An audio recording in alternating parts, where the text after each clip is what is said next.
మనము చేయుచుండవలెను. రాత్రి వచ్చుచున్నది, అప్పుడెవడును పని చేయలేడు. నేను ఈ లోకములో ఉన్నప్పుడు లోకమునకు వెలుగునని చెప్పెను. ఆయన ఇట్లు చెప్పి నేల మీద ఉమ్మివేసి ఉమ్మితో బురదను చేసి వాని కన్నుల మీద ఆ బురదను పూసి, నీవు సిలోయము కోనేటికి వెళ్ళి అందులో కడుగుకొనుమని చెప్పెను. సిలోయమను మాటకు పంపబడినవాడని అర్థం. వాడు వెళ్ళి కడుగుకొని చూపు గలవాడై వచ్చెను. 8వ వచనం, కాబట్టి పొరుగువారును వాడు భిక్షకుడని అంతకుముందు చూచిన వారును, వీడు కూర్చుండి భిక్షమెత్తువాడు కాడా అనిరి. వీడే అని కొందరును, వీడు కాడు అని వీని పోలియున్న మరియొక్కడని మరికొందరును అనిరి. వాడైతే నేనే అనెను. వారు, నీ కన్నులు ఎలాగూ తెరవబడినని వానిని అడుగగా, వాడు, యేసు అను ఒక మనుష్యుడు బురద చేసి నా కన్నుల మీద పూసి, నీవు సిలోయమను కోనేటికి వెళ్ళి కడుగుకొనుమని నాతో చెప్పెను. నేను వెళ్ళి కడుగుకొని చూపు పొందితినని అనెను. ప్రార్థన. పరిశుద్ధుడా, ప్రేమ కలిగిన మా తండ్రి, ఈ దిన వాక్యము ద్వారా మీరు మాతో మాట్లాడబోతున్నారని మేము విశ్వాసంతో నమ్ముతున్నాం. నువ్వు మాట్లాడితే మనుషుని యొక్క జీవితంలో గొప్ప కార్యాలు జరుగుతాయి. కనుక ఈ యొక్క ఉదయకాలం మాతో మీరు మాట్లాడుమని యేసునామమున ప్రార్థించి వేడుకుంటున్నాం తండ్రి, ఆమెన్. మన ప్రభువును ప్రియ రక్షకుడైన యేసుక్రీస్తు నామమున మీ అందరికీ మరొకసారి వందనాలు తెలియజేస్తున్నాను. దేవుని నామానికి గట్టిగా స్తోత్రం తెలియపరచుదాం. హల్లెలూయా, హల్లెలూయా. దేవుని ప్రియ బిడ్డలారా, యోహాను రాసినటువంటి సువార్త 9వ అధ్యాయము 1 నుండి మనము 10 వచనాల వరకు మనం చదువుకున్నాం. 11 వచనాలు. ఈ 11 వచనాల్లో అద్భుతమైనటువంటి ప్రస్తావన, అద్భుతమైనటువంటి సంఘటన మనకి ఇక్కడ కనబడుతుంది. ఏమిటి ఆ సంఘటన అనంటే, పుట్టుకతో గుడ్డివాడైనటువంటి ఒక మనుష్యుడు రోడ్డు ప్రక్కన భిక్షమెత్తుకుంటున్నాడు. ఆ భిక్షమెత్తుకుంటున్నటువంటి ఆ మనుష్యుడు యేసు ప్రభువుని గురించి చాలాసార్లు విన్నాడు. యేసు ప్రభువుని గురించి చాలాసార్లు విని యేసు యొద్దకు వెళ్ళాలి అని చాలాసార్లు తపన పడ్డాడు. కానీ ఆయన వెళ్ళటానికి, ఆయనను తీసుకెళ్ళటానికి ఎవరు లేరు. కానీ ఒక దినమున ప్రభువు ఆ మార్గము గుండా పోతున్నటువంటి సందర్భం వచ్చింది. ఆయన ఎక్కడైతే కూర్చొని భిక్షం అడుగుటకు తన మనస్సును నిలిపి తన పని చేస్తున్నాడో అక్కడి నుండి అదే మార్గము గుండా ప్రభువు వెళ్ళటాన్ని ఆయన గ్రహించాడు. ప్రభువు వెళ్ళటాన్ని గ్రహించి ప్రభు అయినటువంటి యేసు క్రీస్తుల స్వరమును విని, ప్రభు అయినటువంటి యేసు క్రీస్తుల యొక్క వారి యొక్క స్వరమును విని ఏం చేశాడో తెలుసండి? ప్రభుని పిలిచినట్టుగా, లేకపోతే ప్రభుని పిలిచినట్టుగా మనకు వాక్యాలు కనబడుతుంది. ఆయన మార్గం గుండా పోతున్నప్పుడు ప్రభువుకు ఆ మనుషుడు కనబడగానే ప్రభు అంటున్నాడు ఏమన్నా తెలుసండి? ఆ వృద్ధి భిక్షకుని చూచి ఆయన దగ్గర ఉన్నటువంటి శిష్యులు ఇలాగ అంటున్నారు, ప్రభువా, ఇదిగో మనం మన మార్గం గుండా వెళ్తున్నాం, ఇక్కడ ఒక గుడ్డి భిక్షకుడు ఉన్నాడు. ఈ గుడ్డి భిక్షకుడు మరి ఈ గుడ్డితనము కలగడానికి ఈయన పాపము చేశాడా? ఈయనను కనినటువంటి తల్లి తండ్రులు పాపం చేశారా? ఎవరు పాపం చేశారు అని ప్రభువుని ప్రశ్నించి జవాబును పొందుకోవాలని ఆశపడ్డారు. కానీ ప్రభు అక్కడ చెప్పిన మాట 3వ వచనంలో చదివితే, యేసు వీడైనను వీన్ని కన్నవారైనను పాపము చేయలేదు. జాగ్రత్త గమనించాలి. వీడైనను వీని కన్నవారైనను పాపము చేయలేదు. మరి ఎందుకు ఈ గుడ్డితనం వచ్చింది? పుట్టుకతోనే గుడ్డితనంతో ఎందుకున్నాడు అని అంటే ప్రభు చెప్పాడు అక్కడ, దేవుని క్రియలు వీని యందు యందు ప్రత్యక్షపరచబడుటకి దేవుడే వీరిని గుడ్డివానుగా పుట్టించాడు. హల్లెలూయా. ఏంటి ఆశ్చర్యమా? నిజమే, అక్కడ వచనం అదే ఉంది. ఏమని తెలుసా? దేవుని క్రియలు, దేవుని కార్యములు ప్రత్యక్షపరచబడుటకు మాత్రమే ఈ వ్యక్తి గుడ్డివాడుగా ఈ లోకములో జన్మింపజేయవలసి వచ్చింది. అంటే దీని అర్థమైంది, దేవుడు ఈ బిడ్డకు పుట్టుకతోనే గుడ్డితనాన్ని కలగజేసి పుట్టించాడు. ఏంటి, దేవుడు అలాగున కూడా పుట్టిస్తాడా? ఎస్. వాక్యం చెప్తుంది, నిర్గమకాండం 4వ అధ్యాయం 11వ వచనంలో చదివితే అక్కడ ఇలాగున రాయబడి ఉన్నది. చదువుదామా వాక్యాన్ని? 4వ అధ్యాయము నిర్గమకాండము 11వ వచనం. దేవుడు సమస్త నరులను సృజించినప్పుడు ఆ నరుల్లో ఉన్నటువంటి కొంతమందిని దేవుని కార్యములు జరిగించుటకు, దేవుని క్రియలు వివరించుటకు వారిని ఇలాగున సృష్టించి దేవుని చిత్తమును నెరవేర్చడానికి తన తలంపై ఉన్నది. 11వ వచనం. యెహోవా మానవులకు నోరిచ్చిన వాడు ఎవడు? మూగవారినే గాని, చెవిటివారినే గాని, దృష్టి గలవారినే గాని, గుడ్డివారినే గాని పుట్టించిన వాడు ఎవడు? యెహోవానైన నేనే కదా. ఎవరితో చెప్తున్నారు తెలుసండి? ఇది మోషేతోని దేవుడు చెప్తున్నాడు. ఎందుకు చెప్తున్నాడు మోషేతోని? మోషేతోని దేవుడు అన్నాడు, 420 సంవత్సరాలు మరి ఐగుప్తు దేశంలో ఉన్నటువంటి ఇశ్రాయేలు ప్రజలను విడిపించడానికి నీవు వెళ్ళాలి అని ప్రభు మోషేతో మాట్లాడుతుంటే పచ్చని పొదలో బగ్గుమని అగ్ని మండుతూ ఉన్నది. పొద కాలిపోవటం లేదు. అందులో నుండి దేవుని స్వరం వినబడింది. ఆ దేవుని స్వరాన్ని విన్న మోషే అక్కడికి వెళ్ళినప్పుడు తన పాదరక్షములను తీసివేసి అక్కడ మోకరించి కూర్చొని ప్రార్థిస్తున్నప్పుడు దేవుడు మాట్లాడుతున్నటువంటి అద్భుతమైనటువంటి మాటలు ఇవి. నువ్వు వెళ్ళాలి అని అంటే ప్రభుతో అన్నాడు, ప్రభువా నేను ఆ దేశానికి వెళ్ళాలంటే, ఆ పట్టణానికి వెళ్ళాలంటే, ఆ పట్టణంలో నేను కీడు చేసి వచ్చాను, ఆ పట్టణంలో నేను హత్య చేసి వచ్చాను, ఆ పట్టణం నుండి పారిపోయి వచ్చాను, నేను అక్కడికి వెళ్ళడానికి నా వల్ల కానే కాదు. ఇంకొక విషయం ఏంటో తెలుసా? నేను వెళ్ళినాను, నేను మాట్లాడడానికి నా నోటి మార్గం ఉన్నది కనుక నా మాటలు సరిగా రావు, కాబట్టి నేను నత్తివాడను అని చెప్తున్న సందర్భంలో దేవుడు చెప్తున్నాడు ఏమని తెలుసా? గుడ్డివాణ్ణి గాని, చూపు కలిగిన వాణ్ణి గాని, నోరు కలిగిన వాణ్ణి గాని, మూగ కలిగినటువంటి వాణ్ణి గాని సృష్టించిన వాడను నేనే. దేవునికి స్తోత్రం. హల్లెలూయా. ఈ రోజున దేవుని ప్రియులారా, సంఘంలో కూర్చున్నటువంటి మీ అందరికీ 2 విషయాలు మీకు ప్రత్యేకంగా చెప్పాలని ఆశపడుతున్నాను. మొదటి విషయం ఏంటంటే శరీర సంబంధమైన గుడ్డితనం, ఆత్మ సంబంధమైన గుడ్డితనం. రెండవది, మొదటిది శరీర సంబంధమైనటువంటి గుడ్డితనం, రెండవది ఆత్మ సంబంధమైనటువంటి గుడ్డితనం. చాలా జాగ్రత్తగా గమనించాలి. శరీర సంబంధమైనటువంటి గుడ్డితనము చాలా బాధ కలిగిస్తుంది, చాలా బాధ కలిగిస్తుంది. బైబిల్ చెప్తుంది, గుడ్డివానికి ఒకవేళ కన్నులు లేనటువంటి స్త్రీ పురుషులు ఎవరైనా నీకు కనబడినప్పుడు వారికి నువ్వు ఏది కూడా అడ్డం వేయొద్దు అని పరిశుద్ధ గ్రంథములో దేవుని యొక్క వాక్యం లేవి కాండంలో రాయబడి ఉంది. 19వ అధ్యాయం 14వ వచనం. గుడ్డివానికి ఏది కూడా అడ్డము వేయవద్దు అని వాక్యం చెప్తుంది. మరి ఒక విషయం ఏంటో తెలుసండి, గుడ్డివానికి నీవు త్రోవ చూపించాలే గాని త్రోవ నుండి తప్పించకూడదు అని వాక్యం చెప్తుంది. చాలా మందికి త్రోవను తప్పించడం తెలుసు, కానీ త్రోవను చూపించడం తెలియదు. దేవునికి స్తోత్రం. హల్లెలూయా. బైబిల్ అంటుంది, గుడ్డివాడు గుడ్డివానికి ఎలాగో త్రోవ చూపించును. మత్తయి సువార్తలో మీరు 15వ అధ్యాయం 14వ వచనంలో చదివితే యేసయ్య అంటాడు, గుడ్డివాడు గుడ్డివానికి ఎలాగో త్రోవను చూపిస్తాడు. స్తోత్రం.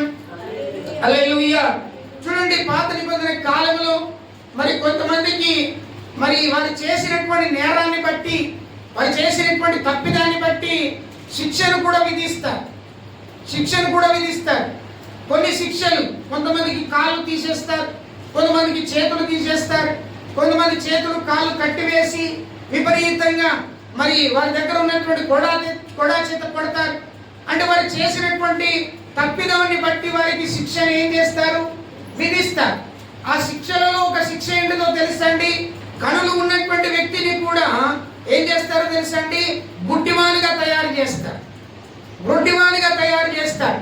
2వ రాజుల గ్రంథంలో 25వ అధ్యాయం 7వ వచనంలో కూడా మనం చదువుతాం. శిక్షలలో ఒక శిక్ష, గుడ్డితనము చేయటం అనేది ఒక భయంకరమైనటువంటి శిక్షగా కనబడుతుంది. దేవునికి స్తోత్రం, హల్లెలూయా. శరీర సంబంధమైనటువంటి గుడ్డితనం ఎప్పుడు వస్తుందో తెలుసండి? పుట్టుకతో వస్తుంది ఒకటైతే, రెండవది పుట్టిన వ్యక్తి మంచి కనులతో కలిగి ఉండి తన జీవనాన్ని కొనసాగిస్తూ మరి తన కుటుంబాన్ని, తన వంశాన్ని అభివృద్ధి పరుస్తూ ముందుకు వెళ్ళిన తర్వాత తాను వృద్ధాప్యంలోనికి వచ్చినప్పుడు తన కళ్ళు మసకపడటం, అంతేకాకుండా కనులు కానరాకపోవటం కదండి. అప్పుడేమో మంచి దృష్టి గలవాడు, ఇప్పుడు ఏమైపోయాడు? వృద్ధుడైపోయాడు కనుక ఏమైపోయాడు? మంద దృష్టి కలిగింది. అంటే కను దృష్టి ఏమైంది? మందగించింది. కను దృష్టి ఏమైంది? మందగించింది. అంటే కంటి దృష్టి తగ్గిపోయింది. మనకు బైబిల్లో తెలుసు, యాకోబుకు కంటికి మంద దృష్టి కలిగినప్పుడు కుమారులను దీవించాలని ఆశతో వచ్చాడట. దేవునికి స్తోత్రం. ఆదికాండం 48వ అధ్యాయంలో 10వ వచనంలో మనం చదువుతాం. అంతేకాకుండా ఇస్సాకుకు కన్నులకు మంద దృష్టి కలిగిందంట. అంటే యాకోబు తండ్రికి మంద దృష్టి కలిగింది, కనులు కానరావటం లేదు. దేవుడి యొక్క సన్నిధిలో ఇస్సాకు బిడ్డలను దీవించాలనుకున్నాడు. కాబట్టి కనులు కానరాక ఏం చేశాడు? యాకోబు తీసుకొచ్చిన ఆహారాన్ని భుజించాడు. ఏశావుకి ఇవ్వవలసిన దీవెనలన్నీ యాకోబుకి ఇచ్చాడు. చూడండి, మంద దృష్టి అంటే వృద్ధాప్యం వచ్చినప్పుడు మనుషునికి మంద దృష్టి వస్తుంది. హల్లెలూయా. ఇంకా బైబిల్ చదువుతుంది మీరు, బైబిల్లో మద్యము సేవించు వారికట మంద దృష్టి వస్తుందట. మద్యము సేవించు వారికి మంద దృష్టి వస్తుంది. దేవునికి స్తోత్రం, హల్లెలూయా. ఇది శరీర సంబంధమైనటువంటి గుడ్డితనం. ప్రియులారా గమనించాలి. ఆత్మ సంబంధమైన గుడ్డితనం ఎలా ఉంటుంది? ఈ రోజున ఒక 4 వ్యక్తుల గురించి మీకు గుర్తు చేయాలని నేను ఆశపడుతున్నాను. ఆత్మ సంబంధమైన గుడ్డితనములో వారు ఎలాగూ నలిగిపోయారు, వారు ఎలాగూ జీవించారు, వారు ఎలాగూ బాధపడ్డారు, వారు ఎలాగూ వారి యొక్క హృదయాలను ఏం చేశారు? వారి యొక్క హృదయాలను బాధపరుచుకున్నారనే సంగతులను ఈ రోజు మీ ముందు ఉంచాలని ఆశపడుతున్నాను. దేవునికి స్తోత్రం, హల్లెలూయా. చెప్పండి, 2 చేతులు ఎత్తి హల్లెలూయా. ఇప్పుడు మనం ధ్యానించే అంశం ఆత్మ సంబంధమైన గుడ్డితనం. ఆత్మ సంబంధమైన గుడ్డితనం. చూడండి, శరీర సంబంధమైన గుడ్డితనం ఉంటే మనకు కనులకు ఏది కనబడకపోవచ్చు, మనకు కనులకు ఏది కనబడదు. అదే ఆత్మ సంబంధమైన గుడ్డితనం ఒకవేళ మనుషుడిలో ఉంటే, దేవుని యొక్క రక్షణ పొందినటువంటి ప్రతి మనుషులో ఒకవేళ ఉండినట్లయితే, ఆ ఆత్మ సంబంధమైనటువంటి గుడ్డితనము ద్వారా ఏమి నష్టం జరుగుతుంది, ఏమి బాధ కలుగుతుంది, ఏ ఇబ్బందులు కలుగుతాయి? పైకి బాగానే ఉంటారు, మంచి అందంగా కనబడతారు, దృష్టి ఉంటుంది, కాళ్ళు, చేతులు, ముఖము, కనులు అన్ని పని చేస్తాయి.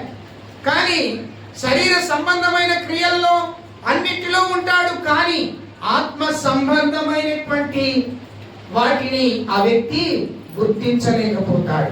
ప్రార్థన చేస్తాడు, వాక్యాన్ని వింటాడు, దైవ ధ్యానం చేస్తాడు, దేవుని సన్నిధిలో నిలబడతాడు, దేవుని ఆరాధిస్తాడు, కానీ దేవుడు చేసే కార్యాలను ఆయన చూడలేకపోతాడు.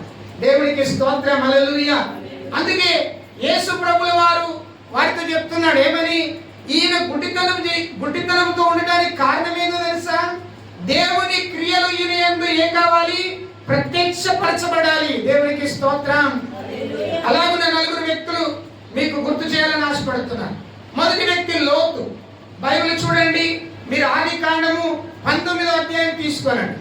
అక్కడ ఆదికాండము 19వ అధ్యాయం మనం గమనించినట్లయితే, ఈ 19వ అధ్యాయము 11వ వచనం ఒకసారి చదువుదాం.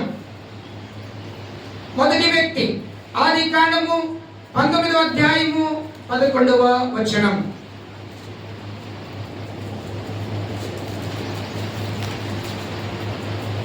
అప్పుడు వారు పిన్నలు మొదలుకొని పెద్దల వరకును ఆ ఇంటి ద్వారము దగ్గరనున్న వారికి కనుమొప్పు కలగజేయగా వారు ద్వారమును కనుగొనలేక విసిగిరి. దేవునికి స్తోత్రం, హల్లెలూయా. దేవుని బిడ్డలారా గమనించాలి, ఈ ఉదయకాల సమయంలో మొదటి విషయాన్ని గుర్తు చేస్తున్నా. ఇక్కడ లోతు అనేటువంటి వ్యక్తి కనబడుతున్నాడు. ఈ లోతు ఎవరు అని మీరు బైబిల్లో పరిశీలన చేస్తే అబ్రహామునకు సహోదరుడు యొక్క కుమారుడు. అబ్రహామును దేవుడు పిలిచినప్పుడు అబ్రహాము వెంబడి దేవుడు వచ్చాడు, లోతు వచ్చాడు. దేవుని యొక్క మాటను విన్నాడు, దేవుని మాటను గైకొన్నాడు అబ్రహాం. దేవుడు వెళ్ళమన్న స్థలానికి వెళ్ళాడు, చేయమన్న పనులన్నింటినీ చేశాడు. అబ్రహాము లోతు వీరు కలిసి జీవించారు. కొంతకాలము జీవించారు, సమస్య వచ్చింది. ఆ సమస్య ఏమైపోయిందో తెలుసండి, గొడవకు దారి తీసింది. పనివారి వల్ల గొడవకు దారి తీసింది. ఆ పనివారికి వీరికి బాధ కలిగింది. ఆ బాధ కలిగిన తర్వాత జరిగినటువంటి సంగతిని మీరు బైబిల్లో మీరు ఒకవేళ చదివితే కనుక, బైబిల్లో ఒకవేళ మీరు చదివితే అక్కడ వాక్యంలో మనకు స్పష్టంగా చెప్తున్నది. ఏమని తెలుసండి, ఆ సమస్యను బట్టి వారు ఏమయ్యారట, ఇరువురు దూరం అయిపోయారు. పచ్చని ప్రాంతాన్ని చూసుకొని లోతు నివసించాడు. పచ్చని ప్రాంతంలో లోతు జీవించాడు. కఠినమైన ప్రాంతంలో అబ్రాహామును దీవించాడు. అబ్రాహాము జీవించాడు. అబ్రాహామును ఆశీర్వదించాడు దేవుడు, లోతును ఆశీర్వదించాడు. స్తోత్రం, హల్లెలూయా. అబ్రాహామును ఆశీర్వదించాడు దేవుడు, లోతును ఆశీర్వదించాడు. లోతు పాపం అనేటువంటి భయంకరమైనటువంటి స్థలం యెరికో మహాపట్టణంలో నివసించాడు. జరిగిన విషయం ఏంటంటే, ఈ పాపం అనేటువంటి ఈ భయంకరమైన యెరికో పట్టణంలో లోతు నివసిస్తే, ఈ పరిశుద్ధుడిగా ఉండి నీతిమంతుడిగా ఉండి యథార్థవంతుడిగా ఉండి లోతు నివాసం చేస్తూ ఉంటే దేవుడు ఆలోచన చేశాడు, ఈ యొక్క సొదొమ గొమొర్ర పట్టణం నా మాటకు విరోధంగా జీవిస్తుంది కాబట్టి ఈ పట్టణాన్ని నేల మీద నుండి నేను తుడిచివేయాలి అని అనుకున్నాడు. స్తోత్రం,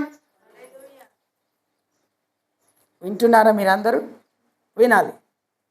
ఈ ఆలోచన కలిగి దేవుడు అక్కడికి వచ్చాడు. తన దూతల ద్వారా అక్కడికి వచ్చినప్పుడు అద్భుతమైనటువంటి సంఘటన ఇది. లోతు ఇంటిలోనికి దూతలు వస్తే ఏం జరిగిందో తెలుసండి, దేవుని దూతలతో కూడా పాపము చేయుటకు ఆ ప్రజలు వెనకాడలేదట. అంటే వీరు శరీర సంబంధంగా మంచి దృష్టి కలిగి ఉన్నారు, కానీ ఆత్మ సంబంధమైన దృష్టిని చూడలేకపోతున్నారు. లోతుతో దేవుడు మాట్లాడిన మాటలన్నీ విన్నాడు. లోతు బయటికి వచ్చాడు, వారితో చెప్తున్నాడు, అయ్యా నా ఇంటికి వచ్చిన వారిని మీరు పాడు చేయటానికి వీల్లేదు. ఒకవేళ మీకు అవసరమని అనుకుంటే గనక, ఏ పురుషుణ్ణి ఎరగనటువంటి కుమార్తెలు నా దగ్గర ఉన్నారు, మీరు వారిని తీసుకొని మీ మనసుకు వచ్చినట్టు మీరు చేసుకోనండి. త్యాగం, అద్భుతమైన త్యాగం చేశాడు. ఎందుకు ఇలా చేశాడు అనంటే, లోతు హృదయములో ఆత్మ నేత్రములు ఉన్నాయి. హల్లెలూయా.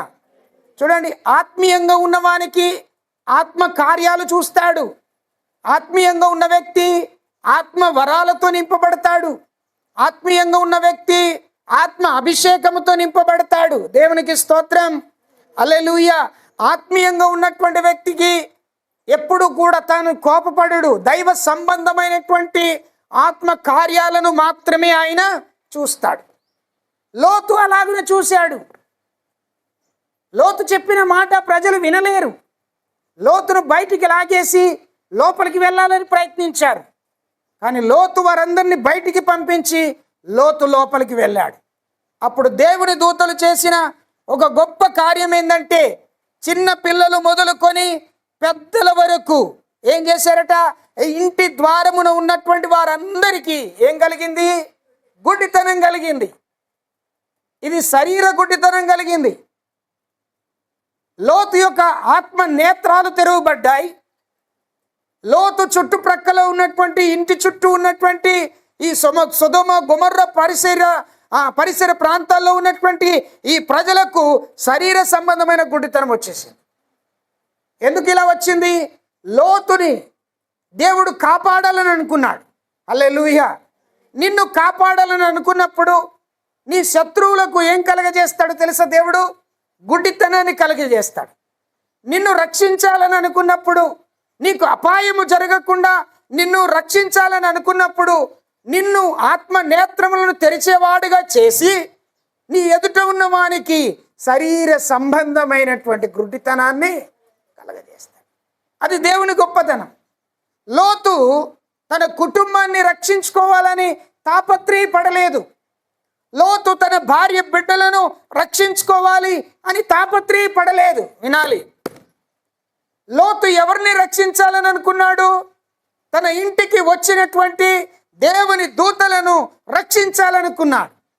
కాబట్టి దేవుని దూతలను రక్షించాలని ఎప్పుడైతే అనుకున్నాడో, ఆ రక్షణను గురించినటువంటి ఉద్దేశాన్ని దేవుడు వెంటనే అక్కడ ఏం చేశాడు? బయలుపరిచాడు. స్తోత్రం చెప్పండి అందరూ. హల్లెలూయా. గుడ్డితనం వచ్చేసింది. అక్కడి నుండి బయటికి వెళ్ళిపోయాడు. ఈ తర్వాత మనకు తెలుసు, దేవుడు చెప్పిన మాటను వినలేదు. లోతు భార్య వెనక్కి తిరిగి చూసింది, ఉప్పు స్తంభం అయింది. ఇదంతా మనకు తెలుసు. ప్రియులారా, గమనించాలి. దైవజనుడిగా నేను చెప్పే మాట ఏంటంటే, గుడ్డివాడు గుడ్డివానికి త్రోవ చూపించలేడు, కానీ ఒక గుడ్డివానికి ఆత్మనేత్రములు కలిగినటువంటి వ్యక్తి ఖచ్చితంగా త్రోవను చూపించగలడు. Praise the lord. హల్లెలూయా. ఇంకొక చోట మనం బైబిల్లో చదువుతున్నాం. సంసోను గురించి మనం చాలా చదువుతాం. న్యాయాధిపతుల గ్రంథం బాగా గమనించినట్లయితే, న్యాయాధిపతుల గ్రంథం, యెహోషువ న్యాయాధిపతులు, బైబిల్ మీరు తీసుకోనండి. బైబిల్ గ్రంథాన్ని మీరు ఒకసారి తెరుచుకున్నట్లయితే, యెహోషువ న్యాయాధిపతుల యొక్క గ్రంథాన్ని మీరు తీసుకోనండి. మీరు 6వ అధ్యాయం నుండి మీరు చదువుకుంటూ వస్తూ ఉండినట్లయితే, దేవుని యొక్క వాక్యం మనము అనేక మంది ప్రవక్తలు, న్యాయాధిపతులు కనబడతారు. 13వ అధ్యాయంలోనికి రాగానే దేవుడు ఇక్కడ సంసోనుని పుట్టిస్తాడు. ఇశ్రాయేలు ప్రజలను రక్షించడానికి సంసోన్ని పుట్టిస్తాడు. సంసోను బహు బలవంతుడు. ఒక గాడిద ఎముకతోని 1000 మందిని కూల్చగలిగిన సామర్థ్యం కలిగిన వాడు. చూడండి, సంసోనుకు దేవుడిచ్చినటువంటి బలం ఏంటిదో తెలుసండి? తన వెంట్రుకల్లో ఉన్నటువంటి బలం, దేవుని యొక్క అభిషేకముతో నింపబడినటువంటి బలం. ఆయన పుట్టక ముందే ఆయన తల్లికి తండ్రికి దేవుడు ముందుగానే ఆజ్ఞాపించాడు, నేను మీకు ఇచ్చేటువంటి కుమారుడు ఇశ్రాయేలు ప్రజలను రక్షించుటకు ఏర్పాటు చేయబడినటువంటి వ్యక్తి. ఈయన తల మీద క్షౌరపు యొక్క కత్తిని వేయకూడదు, ఈయన ద్రాక్షరసము త్రాగకూడదు, మద్యమును సేవించకూడదు, నా కొరకే ఇతడు ప్రత్యక్షపరచబడిన వాడై ఉండాలి. స్తోత్రం. 2 చేతులెత్తి చెప్పండి హల్లెలూయా. నా కొరకే ఈయన ప్రత్యేకపరిచి ఉంచాలి అని చెప్పాడు. ఇది ఆత్మీయమైనటువంటి సూచన. సంసోను పుట్టాడు, పెరిగాడు, పెద్దవాడయ్యాడు, యవనస్తుడయ్యాడు, చేయకూడని పనులు చేయడం మొదలుపెట్టాడు. వివాహం చేసుకున్న, నా కొరకే ప్రతిష్ఠించుకోమని దేవుడు చెప్తే వివాహం చేసుకున్నాడు. సమస్య వచ్చింది, తన భార్య తన దగ్గర నుండి వెళ్ళిపోయింది. ఆ తరువాత పాపములో పడిపోయాడు ఇతడు. ఎలాంటి పాపం? భయంకరమైన పాపం. ఏ ప్రజలతోనైతే కలిసి ఉండకూడదని ప్రభువు చెప్పాడో అదే ప్రజలతో కలిసి ఉండేటువంటి పాపాన్ని చేశాడు. ఏ ప్రజలతోని నీవు కాడకూడదో, వెళ్ళకూడదని చెప్పాడో అదే ప్రజలతోని వెళ్ళాడు. ఆ ఫిలిస్తీయులతోని స్నేహం చేశాడు. ఆ ఫిలిస్తీయుల్లో ఉన్నటువంటి ఒక స్త్రీని మోహించి తాను ఏం చేశాడు? పాపములో పడిపోయాడు. ఆ స్త్రీ దెలీలా. ఆత్మీయంగానే ఉన్నాడు, పరిశుద్ధంగానే ఉన్నాడు, ప్రభు కొరకు సమర్పించుకున్నాడు. ఆత్మీయ జీవితంలో గొప్ప కార్యాలు తన బ్రతుకులో ఎన్నో చూశాడు. కానీ పాపములో పడటం వలన తన ఆత్మీయ స్థితి ఏమైపోయింది? దిగజారిపోయింది, క్రిందికి పడిపోయింది. ఒక రోజున ఆ స్త్రీ తన క్షౌరాన్ని తీసివేసి, వెంట్రుకలను తీసివేసింది. తన బలం కోల్పోయాడు సంసోను, తన శక్తిని కోల్పోయాడు, దేవుని అభిషేకాన్ని కోల్పోయాడు. శత్రువులు వచ్చారు, పట్టుకున్నారు, తీసుకొని వెళ్ళారు. వారి దేవాలయంలోనికి తీసుకొని వెళ్ళి అతని యొక్క కనుగుడ్లను పెరికివేసిరి అని వాక్యం చెప్తుంది. 13వ అధ్యాయం, 14వ అధ్యాయం, 15వ అధ్యాయం మీరు చక్కగా చదువుకోండి. 16, 17 వరకు ఈ అధ్యాయాల్లో ఆయన చరిత్ర ఉంటుంది. అంటే సంసోను ఆత్మీయంగా ఉన్నాడు కానీ శరీరం యొక్క ఆశకు లోబడిన వాడై తన శరీర సంబంధమైనటువంటి కన్నులను ఏం చేసుకున్నాడు? పెరికి వేయించుకున్నాడు. ఇప్పుడు గుడ్డివాడు అయిపోయాడు. అక్కడ ప్రజలను దేవుడు గుడ్డివానిగా చేశాడు. ఇక్కడ ఇతన్ని ప్రజలు ఏం చేశారు? గుడ్డివానిగా చేశాడు. అర్థమవుతుందా నా మాటలు మీకు? మనం రావడం లేటు, పోవడం తొందరగా మనకు కదా. ఎక్కడుంది మీ దగ్గర దైవభక్తి? మార్చుకోండి తల్లి. సమయం వస్తుంది అయ్యలారా, సమయం వస్తుంది. దేవుని రాకడ సమయం. కరెక్ట్గా ఉందాం. ఓకే, ఓర్చుకోవాలి. ఎక్కడ ఆగినా నేను? అక్కడనేమో ప్రజలకు దేవుడు గుడ్డితనం కలగజేశాడు. ఇక్కడేమో ప్రజలందరూ కలిసి సంసోనుకు గుడ్డితనం కలగజేశారు. ఇప్పుడు ఒంటరి వాడైపోయాడు. బలం లేదు, శక్తి లేదు, ధైర్యం లేదు, అభిషేకం లేదు. గానుగు చుట్టూ తిరుగుతూ ఉన్నాడు. ఒక ఎద్దుని కళ్ళెములో పంట వేసి ఆ వరి గింజలను తొక్కించడానికి తింపినట్టుగా ఏం చేస్తున్నారు? ఈయనను కూడా తింపుతూ ఉన్నారు. దేవుని అప్పుడు అడుగుతాడు, ప్రభువా మరలా ఒక్కసారి నన్ను జ్ఞాపకం చేసుకొని నీ బలముతో, నీ ఆత్మతో, నీ అభిషేకంతో నన్ను నింపు. ప్రార్థన చేస్తాడు. దేవుడు ఆ ప్రార్థన ఆలకిస్తాడు, ఆ బలాన్ని ఇస్తాడు, ఆ శక్తిని ఇస్తాడు. ఒక్కసారి ఇలా కదిలించగానే అందులో ఉన్న ప్రజలతో పాటు అతడు కూడా అదంతా కూలి ఏమైపోతారు? మరణిస్తారు. సో నేను చెప్పాలనుకున్నా నా హృదయంలో దేవుడు ఉంచినటువంటి ఆలోచన ఏందో తెలుసా అండి? మనం కొన్నిసార్లు పాపము చేసినప్పటికీ, మనం కొన్నిసార్లు అపవిత్రంగా జీవించినప్పటికీ మన పాపమును ఒప్పుకొని ప్రార్థన చేస్తే తప్పకుండా దేవుడు మన ప్రార్థనను ఆలకిస్తాడు. అలా అని మీకు పాపం చేయమని చెప్పట్లేదండి. పాపం చేయమని చెప్పట్లేదు. నువ్వు దూరంగా ఉండు దానికి. అగ్నిని చూసి నువ్వు ఎంత దూరంగా ఉంటావో, ఏమండి, అగ్నిని చూసి నువ్వు ఎంత దూరంగా ఉంటావో, నీటిని చూసి ఎంత దూరంగా ఉంటావో, పాపాన్ని చూసి అంతకంటే ఎక్కువగా దూరంగా ఉండాలి. పాపాన్ని ప్రేమించేవారు ఉన్నారు ఈ లోకంలో. పాపం వెంబడ పరిగెత్తేవారు ఉన్నారు ఈ లోకంలో. పాపములో మునిగి తేలేవారు ఉన్నారు ఈ లోకములో.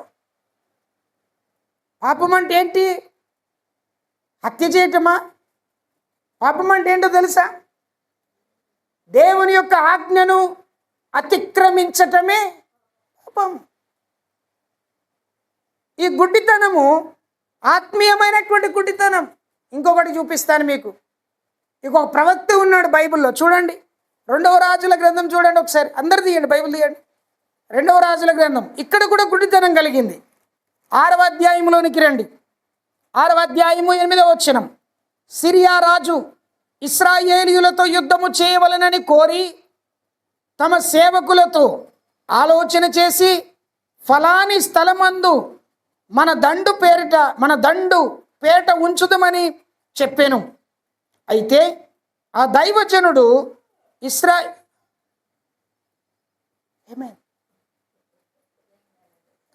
ఇశ్రాయేలు రాజునకు వర్తమానము పంపి, ఫలాని స్థలమునకు నీవు పోవద్దు, అక్కడికి సిరియనులు వచ్చి దిగి ఉన్నారని తెలియజేసాను. గనుక ఇశ్రాయేలు రాజు దైవజనుడు తనకు చెప్పిన హెచ్చరిక చేసిన స్థలమునకు పంపి ఆ సంగతి తెలుసుకొని తన వారిని రక్షించుకొనెను. ఈలాగు మాటికి జరుగుచూ వచ్చెను. స్తోత్రం, హల్లెలూయా. ఇక్కడ 2 విషయాలు ఉన్నాయి. ఒక పక్కేమో ఇశ్రాయేలు ప్రజలు ఉన్నారు, ఒక పక్కేమో సిరియా ప్రజలు ఉన్నారు. ఈ సిరియా రాజుకు ఇశ్రాయేలు ప్రజలకు ఏం జరుగుతుంది? యుద్ధము జరుగుతుంది. ఇప్పుడు కూడా జరుగుతుంది కదా మనకు, కదండి.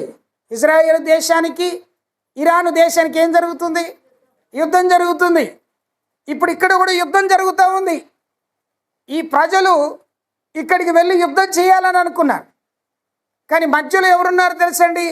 దైవజనుడు ఉన్నాడు. ఈ దైవజనుడు పేరు ఎలీషా. ఈయన ఏం చేయాలనుకుంటున్నాడో ఈ రాజు, ఈయన ఏం చేయాలని నిర్ణయించుకున్నాడో ఈ రాజు చేయక ముందే దేవుడు దైవజనుడికి బయలుపరిచాడు. దైవజనుడు ఏం చేశాడు? ఇశ్రాయేలు యొక్క రాజుకు వర్తమానం పంపాడు. ఫలానా స్థలమందు ఫలానా వ్యక్తుల యొక్క సైన్యం అక్కడ ఉంది, మన ప్రజలను మీరు కాపాడండి అని చెప్పేసి అనగానే ఆ రాజు తన పనివారిని పంపించి వారిని కాపాడాడు. ఇది ఒక్కసారి కాదు, చాలాసార్లు జరిగింది. ఇది అక్కడ ఉంటుంది, మాటి మాటికి ఇది జరిగిందంట, చాలాసార్లు జరిగింది. నీకు తెలుసా, నువ్వేమన్నా చేస్తున్నప్పుడు దైవజనుడికి దేవుడు బయలుపరుస్తాడు. నువ్వు తప్పు చేసింది కూడా దేవుడు బయలుపరుస్తాడు దైవజనుడికి. ఎలీషాకు దేవుడు బయలుపరిచాడు. శత్రువులు తన దేశం పైకి వస్తున్నారనే సంగతి ఎవరికైనా తెలుస్తుందా? తెలియదు. కానీ దైవజనుడికి దేవుడు బయలుపరిచాడు. గోడ పక్క నుండి మాట్లాడుతున్నట్టుగానే విన్నాడు దేవుడు, దేవుని యొక్క దాసుడు దైవజనుడు. మాటి మాటికి చెప్పేశాడు. సైన్యం రక్షింపబడుతుంది. ఎదుటివాని యొక్క ఆ యొక్క సిరియా రాజుకు ఒక బాధ కలుగుతుందని, నేను ఎన్ని పన్నాగాలు వేసినా వీరి యొక్క ప్రజలను రక్షించుకుంటున్నారు, అసలు నేను చెప్పే మాట ఎక్కడి నుండైనా లీక్ అవుతుందేమో అని భయపడ్డాడు, ఆలోచన చేశాడు. అసలు లీక్ ఎక్కడైతుందో తెలుసా? దేవుడే లీక్ చేస్తున్నాడు.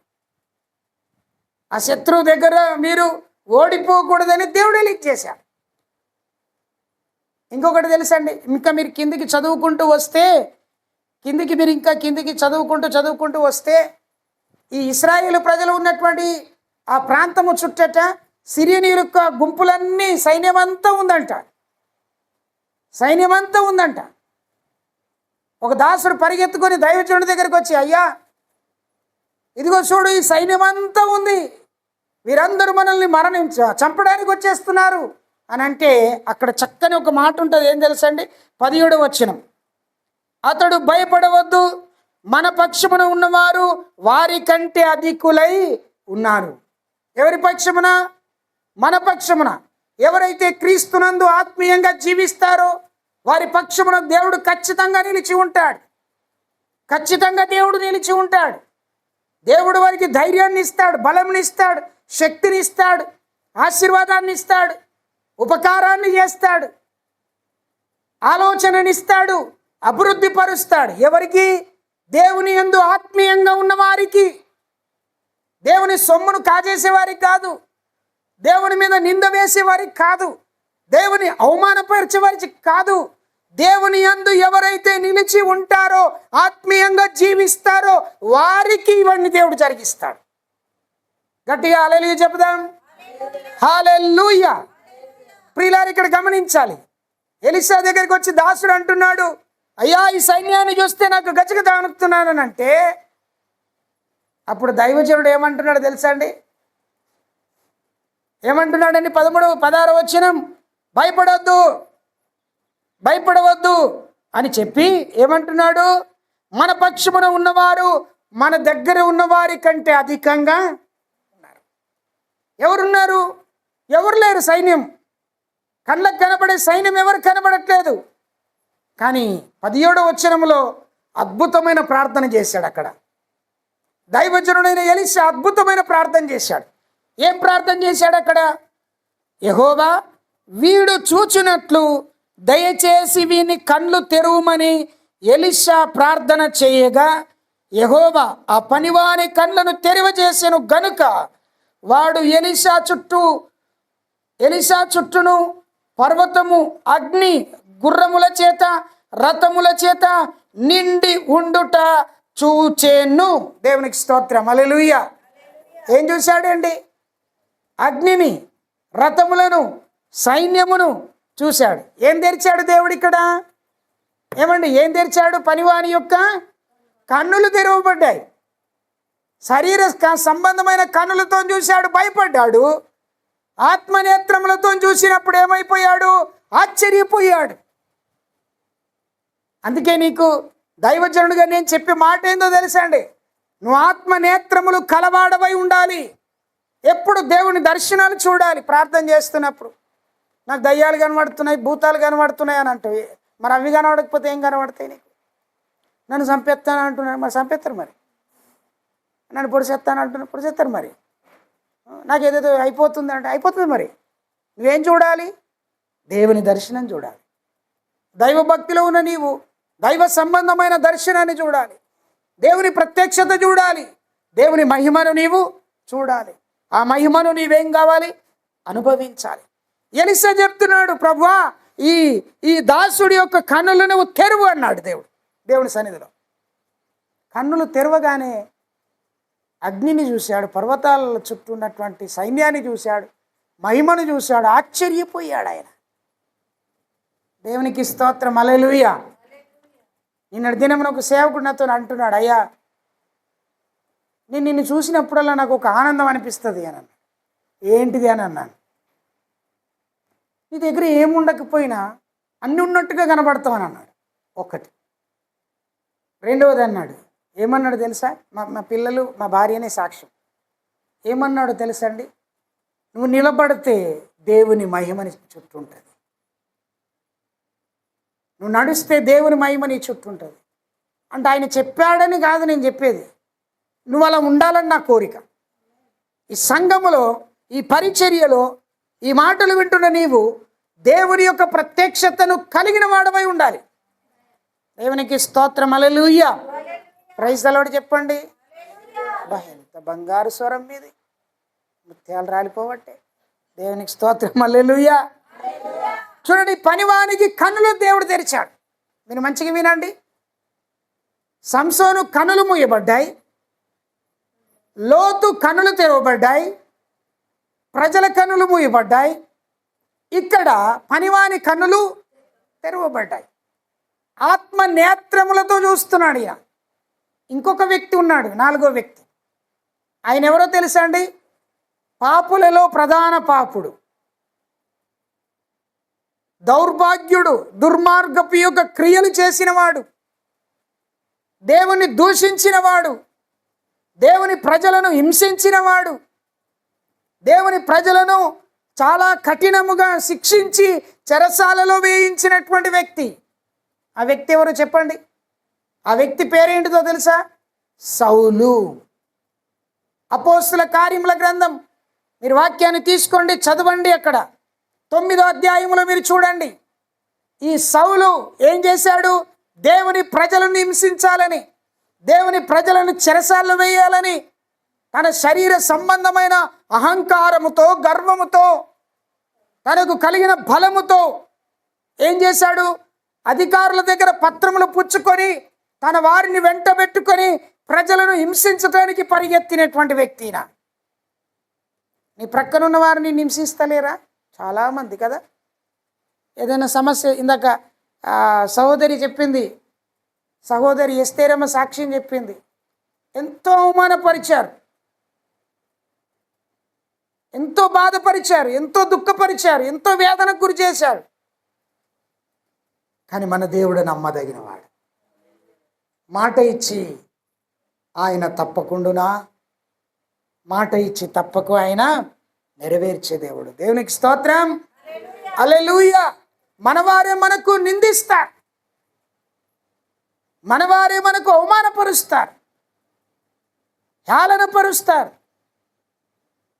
సూటి పోటి మాటల చేత నీ హృదయాన్ని చాలాసార్లు గాయపరిచారు.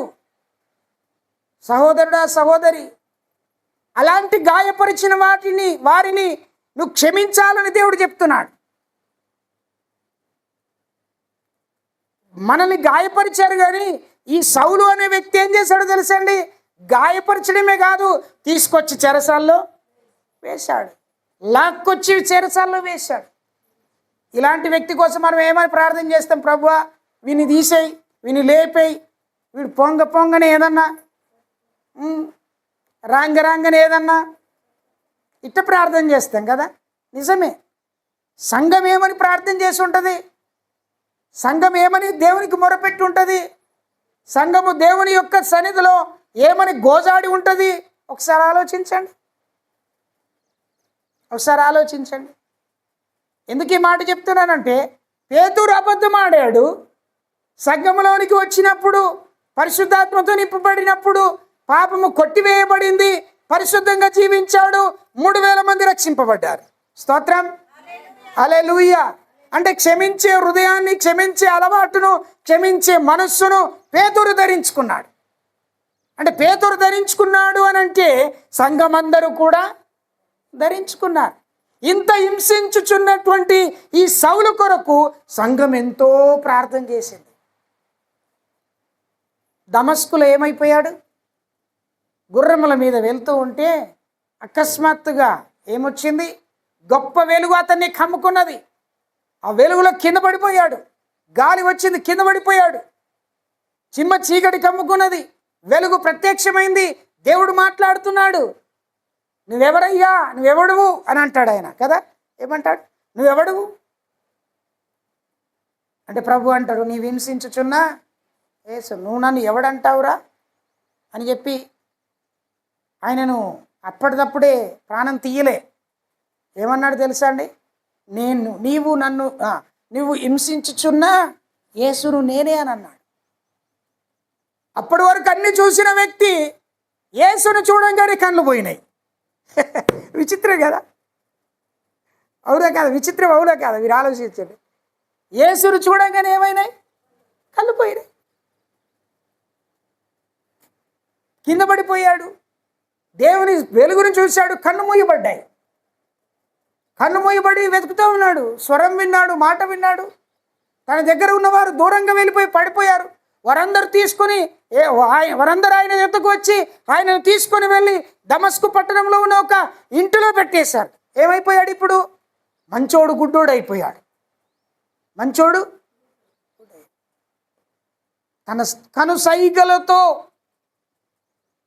తన కనుసైగలతో దేవుని ప్రజలను హింసించిన వ్యక్తి ఇతడు. కళ్ళు మూయబడ్డాయి. నేను వాక్యం చదువుతున్నప్పుడు నిజంగా కన్నులున్నాయి. దేవుణ్ణి చూశాడు, గుడ్డోడయ్యాడు. మళ్ళీ ఇప్పుడు ఎట్లా తెరవాలి? అర్థమవుతుందా మీకు? చాలా ఇంపార్టెంట్ విషయాలు ఇవి. ఏం జరిగిందో తెలుసండి? 3 దినాలు అదే కన్నులు కనబడకుండా ఉపవాసం ఉన్నాడు. అన్నపానాలు పుచ్చుకోలేదు, ఏమి చేయలేదు. తన రూములో కూర్చొని దేవుని సన్నిధిలో ప్రార్థన తప్ప ఇంకొకటి ఏమీ లేదు.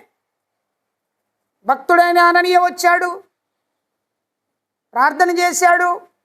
ఆయన కన్నుల యొక్క పొరల నుండి విడిపించాడు. 18వ వచనం చదివితే అక్కడ ఉంటుంది. అప్పుడు అతడు దృష్టి పొందెను అని అంటాడు. అంటే శరీర సంబంధమైనటువంటి కనులు మూయబడ్డాయి. ఆత్మ నేత్రములతో అతడు చూపు పొందాడు. ఆయన చూపు పొందిన తర్వాత ఎన్ని గొప్ప కార్యాలు చేశాడు తెలుసండి. అబ్బాబాబాబా, చెప్పలేమండి. అన్ని కార్యాలు చూస్తాం మనం. అపోస్తుల కార్యమ గ్రంథము నుండి మనము ప్రకటన గ్రంథం వరకు చాలా కార్యాలను ఆయన గురించి మనం చదువుతాం. స్తోత్రం, హల్లెలూయా. అంటే దృష్టి పొందాలి నీవు. ఆత్మ నేత్రములు, నీ నేత్రాలు తెరవబడాలి. ఎట్లా చూస్తావు దేవుని కార్యాలు? నువ్వు దేవుని కార్యాలు ఎట్లా చూస్తావు? ఉదాహరణ మీకు చెప్పనా? యేసు ప్రభు 3 దినాలు కొండ మీద ప్రసంగం చేసిన తర్వాత శిష్యులతో చెప్పాడు, ఇదిగో ఈ ప్రజలు ఆకలితో ఉన్నారు, వీరికి మీరు ఊర్లోకి వెళ్ళి ఆహారం తీసుకురండి. అంటే శిష్యులు ఏమన్నారు తెలుసా? సార్ అయ్యగారు ఇంతమందికి భోజనం మనం ఏడ పెడతాం సార్, ఊర్లో ఉన్న భోజనం తీసుకొచ్చిన వీళ్ళకు సరిపోదని అన్నాడు. ఉదాహరణ చెప్తున్నా మీకు. ఉన్నారా? ఇటువైపు చూడండి. ఇంతమందికి భోజనం పెట్టాలంటే ఊర్లో ఉన్న భోజనం తీసుకొచ్చినా సరిపోదా? మరి ఏం చేద్దాం? ఇక్కడ ఎవరి దగ్గర ఏమైనా ఉందేమో చూడండి అని అన్నాడు. అంతా వెతుకుతూ చిన్నపిల్లోడి దగ్గర ఏం దొరికినాయి? అంతేనా? 5 రొట్టెలు 2 చేపలేనా? 2 రొట్టెలు 5 చేపల? 5 రొట్టెలు 2 చేపలు. అవి తీసుకురాగానే శిష్యులు అనుకున్నారు, వారు నాయన ఈ 5 రొట్టెలు 2 చేపలతో ఎవరికి పెడతాడు ఈయన భోజనం? కనీసం యేసు ప్రభు తింటే కూడా ఆయనకు సరిపోదు. కొంతమంది కడుపు చాలా పెద్దగా ఉంటుందండి, వేసినా కొద్ది తింటూనే ఉంటారు. తినడం తప్పు కాదు, తినాలి, 100కు 100% తినాలి. ఎంత తింటామో అంత ప్రార్థన కూడా చేయాలి. అంతేనా జయక్క? స్తోత్రం. అంతేనా? అంతేనా శివ? అంతేనా? ఎంత తింటామో అంత కూడా వీళ్ళు అనుకుంటున్నారు. అంటే ఆత్మనేత్రములతో వీళ్ళు చూడలేదు, శరీర నేత్రాలతో చూశారు వీళ్ళు. ఇవి ఎవరికి సరిపోతాయి? కానీ ప్రభు ఏమన్నాడు తెలుసా అండి? అవి నా యుద్ధకు తీసుకురండి. తీసుకొచ్చిన తర్వాత శిష్యులకు ఏం చెప్పాడు? 50 మంది చొప్పున వరుసలుగా వారిని కూర్చోబెట్టండి. మీరు ఏమంటారు ఆలోచించండి. అరే ఈ 5 రొట్టెలు 2 చేపలు తీసుకొచ్చినాము, అందరినీ కూర్చుండబెట్టమంటున్నాడు, ఇక్కడ ఏమీ లేదు, ఎట్లా? దీన్ని ఏమంటారు తెలుసా? అవిశ్వాసం. దీన్ని ఏమంటారు తెలుసా? అపనమ్మకం. దీన్ని ఏమంటారు తెలుసా? ఆత్మీయ గుడ్డితనం. శిష్యులు ఏం చేశారు? కూర్చోబెట్టారు, ఇట్లా ఇట్లా ఇట్లా ఇట్లా అందరినీ కూర్చోబెట్టారు. ప్రభు ఏం చేశాడు తెలుసా అండి? వాటిని తన చేతిలో తీసుకొని ఆకాశం వైపు చేతులెత్తి దానిని ఏం చేశాడు? ఆశీర్వదించాడు. ఎప్పుడైతే ఆశీర్వదించాడో అవి తీస్తూ ఉండగా, హల్లెలూయా, అవి తీస్తూ ఉండగా అభివృద్ధి పొందుతూ ఉన్నాయి. ఎంతమంది తిన్నారండి? 5000 మెంబర్స్, 5000 మంది తిన్నారు. 5000 మంది తినగా ఎంత మిగిలినాయి? 12 గంపలు మిగిలినాయి. వీరు ఏ నేత్రంతో చూశారు? శరీర నేత్రంతో చూశారు. ఇవి సరిపోవనుకున్నారు. నేను ఆ మధ్యకాలంలో సంఘంలో భోజనాల గురించి చాలాసార్లు నేను ప్రకటన చేస్తూ ఉంటాను. ఏం చేయాలో నాకు అర్థం కాదు, కానీ నాకు ఒకటి తెలుసు. ఏంటి తెలుసా? దేవుడు సరి అయిన సమయంలో సరి అయిన వ్యక్తిని పంపిస్తాడు. నువ్వు ఇయ్యకపోయినా, నువ్వు చెయ్యకపోయినా, నువ్వు తేకపోయినా దేవుడు ఒక వ్యక్తిని పంపిస్తాడు. హల్లెలూయా. నీకు ఎందుకు ఆ భాగ్యము దొరకది? ఎందుకంటే నువ్వు ఆత్మనేత్రములతో చూడడం లేదు. శిష్యులు వారి యొక్క జోలలో తీసుకొని రావచ్చు కదా, వారి సంచిలో తీసుకొని రావచ్చు కదా ఆహారం. ఆలోచించండి మీరు. మనం ఏదైనా మీటింగ్ పోతే ముందు వాటర్ బాటిల్ పెట్టుకుంటాం, నిజం.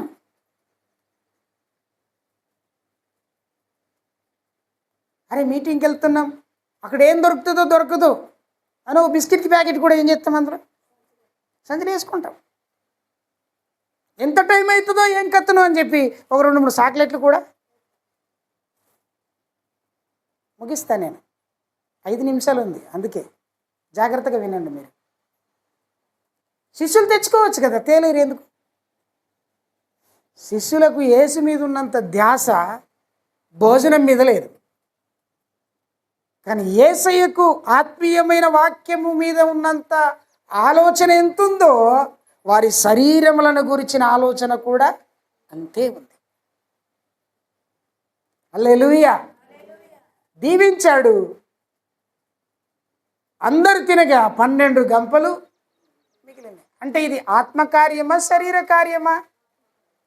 ఆత్మకార్యం. ఆత్మకార్యములు ఆత్మీయంగా ఉన్నవారు మాత్రమే దాన్ని చూస్తారు. కాబట్టి ఇక్కడ మనం చదువుతున్నాం 4 వ్యక్తులు. లోతు కుటుంబమును రక్షించుటకు ఆ ప్రజలకు గుడ్డితనం కలిగింది. సంసోను తన పాపమును బట్టి గుడ్డితనం పొందుకున్నాడు. Praise the lord. యుద్ధములో జయము పొందుటకు దేవుడు తన ప్రవక్త దగ్గర ఉన్నటువంటి దాసునికి కన్నులను తెరిపించాడు. 4వదిగా మనం చదువుతున్నాం, సౌలు అనేటువంటి వ్యక్తి, క్రీస్తును హింసిస్తున్నటువంటి వ్యక్తి ఏమయ్యాడు? గుడ్డితనము నుండి విడుదల పొందాడు. యేసును చూశాడు, గుడ్డితనంగా మారాడు. మరలా యేసును చూచాడు, యేసు వైపు తిరిగి చూచినప్పుడు తన యొక్క కన్నుల యొక్క పొరలు రాల్చబడ్డాయి, గుడ్డితనము నుండి ఆత్మనేత్రములు తెరవబడి ఆత్మీయంగా జీవించాడు. స్తోత్రం, హల్లెలూయా.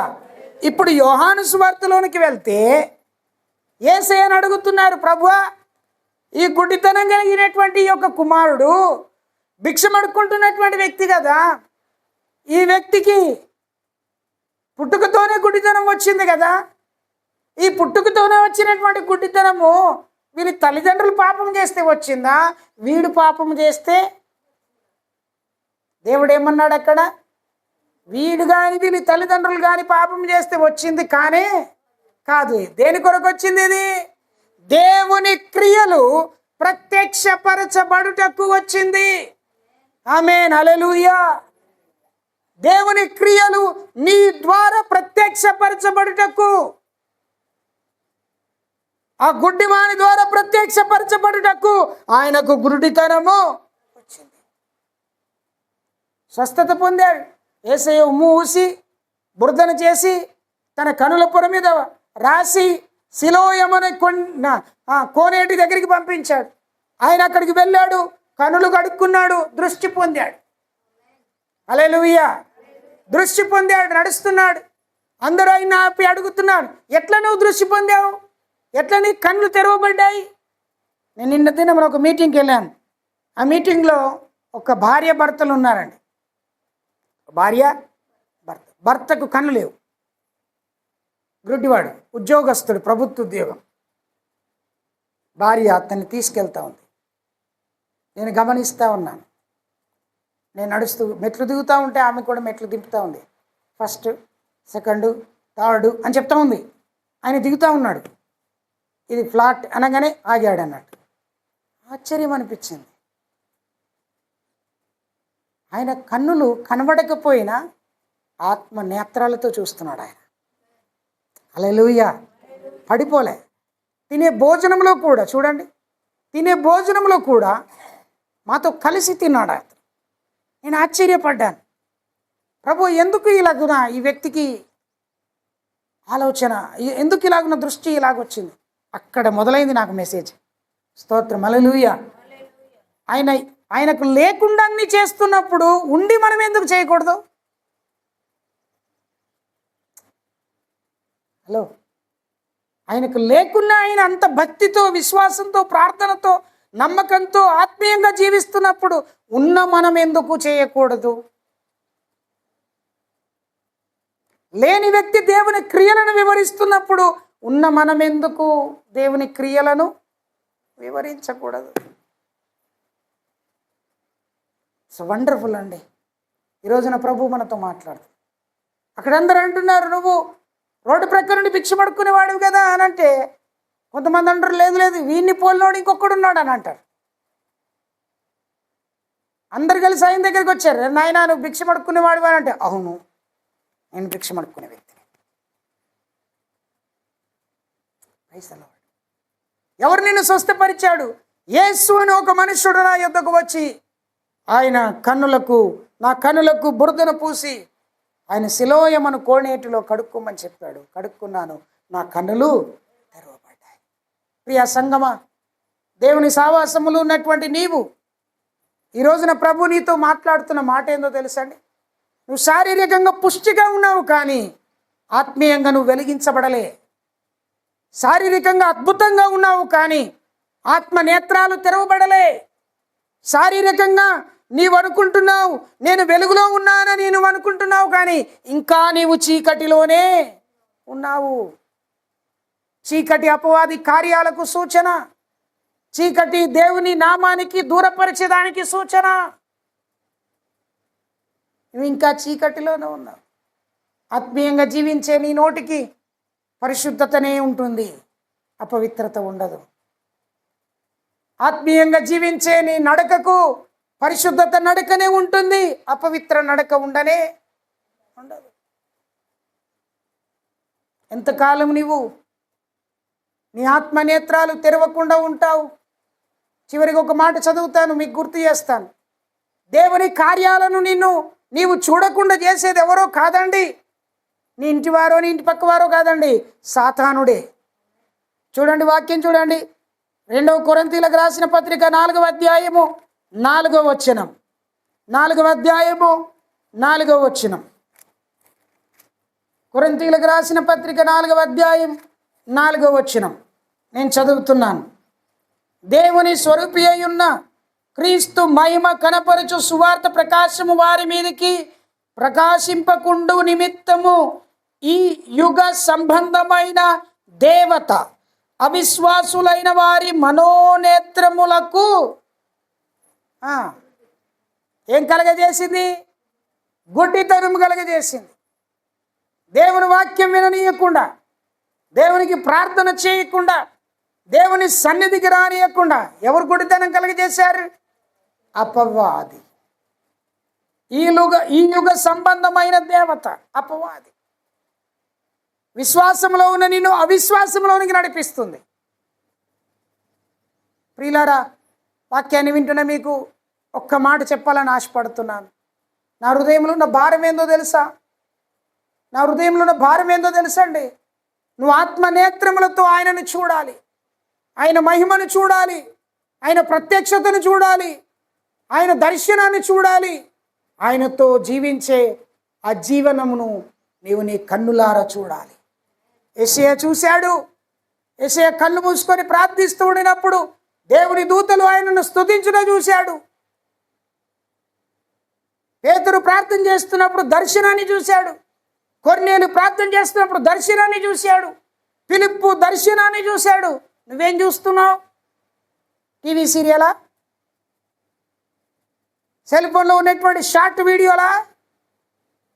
ఏం చూస్తున్నావు నీవు? దైవ దర్శనాన్ని చూడు. ఆత్మనేత్రాలు తెరుచుకో. దేవుని దగ్గర ప్రాధేయపడు. ప్రభువా, నిన్ను చూచే నాకు భాగ్యము ఇవ్వు. చూడాలని వచ్చినటువంటి జక్కయ్య చూడలేకపోతే యేసే తన ఇంటిలోనికి వెళ్ళి తాను ఎవరై ఉన్నాడో తనకు ప్రత్యక్షపరిచాడు. స్తోత్రం. ఈ ఉదయకాలం ప్రభు మనందరితో మాట్లాడుతున్నాడు. ఏంటో తెలుసా? నీ గుడ్డితనం నుండి నువ్వు విడుదల పొందు. గుడ్డితనం నుండి నువ్వు విడుదల పొందు. నీ కన్ను దృష్టి దేవుని వైపు ఉంచు. ఆయన యందు దృష్టి గలవాడవై నువ్వు నడుచుకో. అప్పుడు దేవుడు నీ కార్యాలు చేస్తాడు. అప్పుడు దేవుడు నీకు అద్భుతాలు జరిగిస్తాడు. తల్లి వంచండి, ప్రార్థన చేసుకుందాం. పరిశుద్ధుడా, ప్రేమ కలిగిన మా ప్రియ పరలోకపు తండ్రి, నీ శ్రేష్టమైన దివ్యమైన నామానికి వేలాది వందనాలు చెల్లిస్తున్నా. దృష్టి ఉండి, కనులు ఉండి, గుడ్డివాని వల్ల జీవిస్తున్నాం తండ్రి. ప్రభు అని వాక్యం అంటుంది, గుడ్డివానికి అడ్డము వేయకు, గుడ్డివాన్ని త్రోవ తప్పించకు. గుడ్డివాడు దారి చూపలేడు. కనుక తండ్రి, మాలో ఉన్నటువంటి ఆ గుడ్డితనము నుండి తొలగించండి. దేవుని కార్యములు చూడగలిగినటువంటి మనస్సును దయచేయమని ప్రార్థన చేస్తున్నాను. ప్రార్థన చేస్తారా?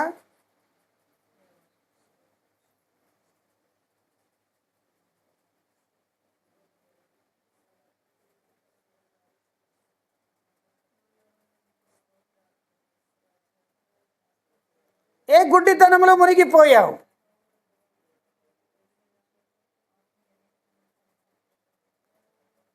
నీవు కలిగి ఉండినటువంటి ఆత్మ అభిషేకము ఈరోజు నీవు కోల్పోతున్నావంటే ఒక రకమైన గుడ్డితనముతో నీవు ఉన్నావు.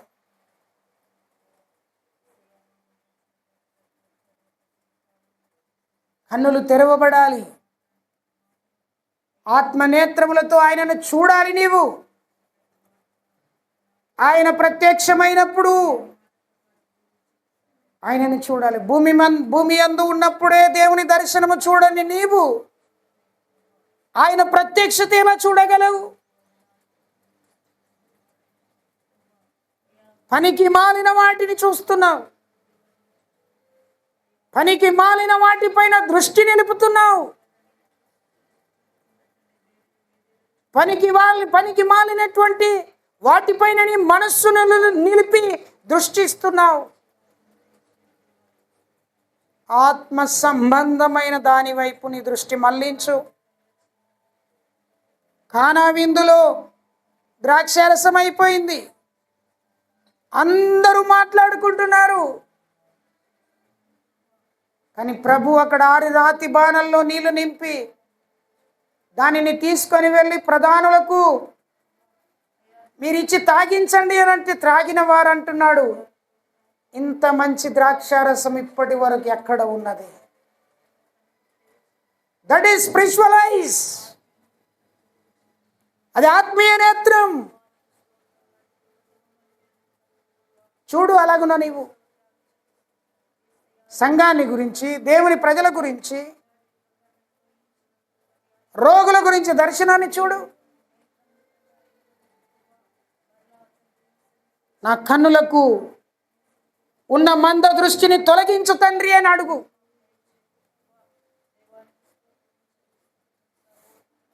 ప్రభు ఈ రోజున నీతో, నాతో, మనతో మాట్లాడుతున్నాడండి. మోషేతో దేవుడు అంటాడు, కుంటివాణ్ణి, గుడ్డివాణ్ణి, మూగవాణ్ణి, చెవిటివాణ్ణి, మాట్లాడగలిగిన వాణ్ణి, దృష్టి కలిగిన వాణ్ణి సృష్టించిన వాడను నేనే కదా.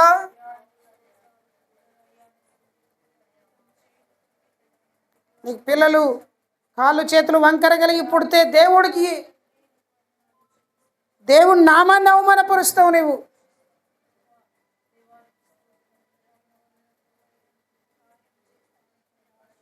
అది దేవుడు మహిమ కొరకు ఇచ్చాడని గుర్తించాలి. దేవుని కార్యములను చూడకుండా నీకు అపవాది గ్రుడ్డితనాన్ని కలుగజేస్తున్నాడు.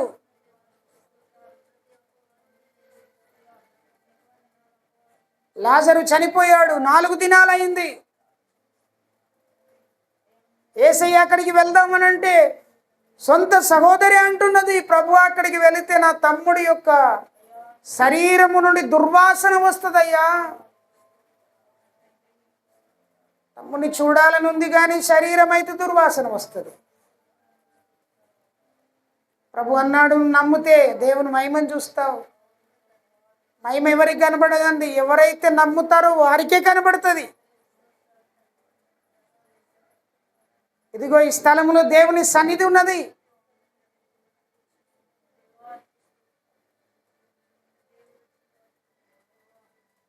ఆ మహిమతో నింపబడాలి.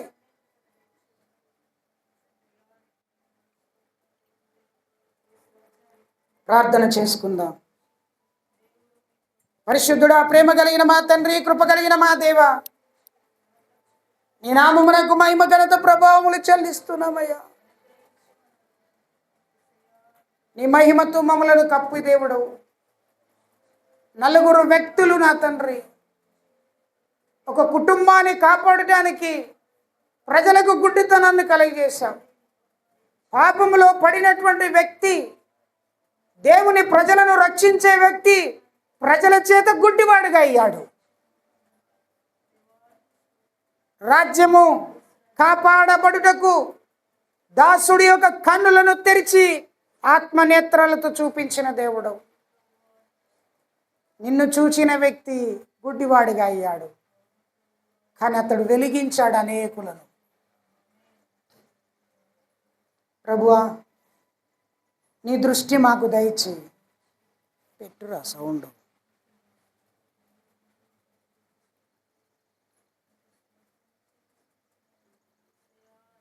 పెట్టమంటున్నాను కాదు సౌండ్.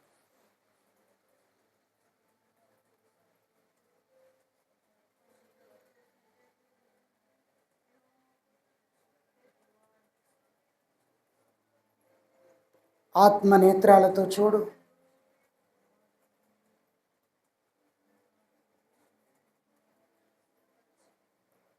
బిలాము దేవుని ప్రజలను శపించడానికి వెళ్ళాడు.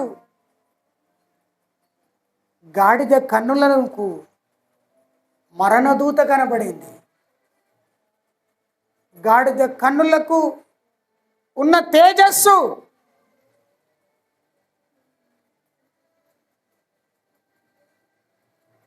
ఆ ప్రత్యక్షత బిలాముకు లేదు. ఈరోజు ప్రభు మనతో మాట్లాడుతున్నాడు.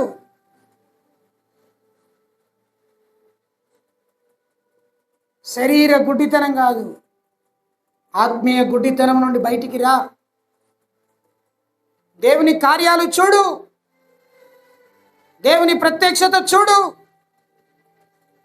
దేవుని ప్రసన్నతను అనుభవించు. రబా షబారలసి.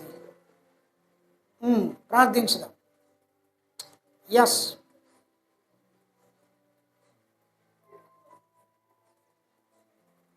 తండ్రి, నీ పట్ల దేవుడు కలిగి ఉన్న ఉద్దేశాన్ని దేవుడి దగ్గర అడుగు.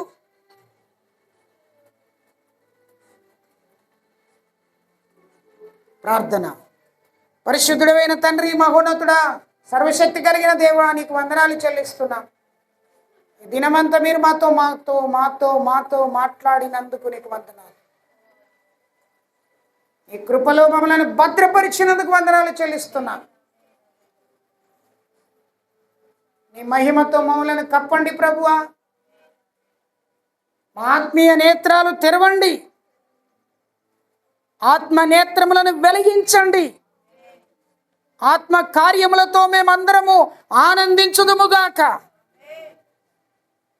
శరీర గుడ్డితనం తొలగించండి.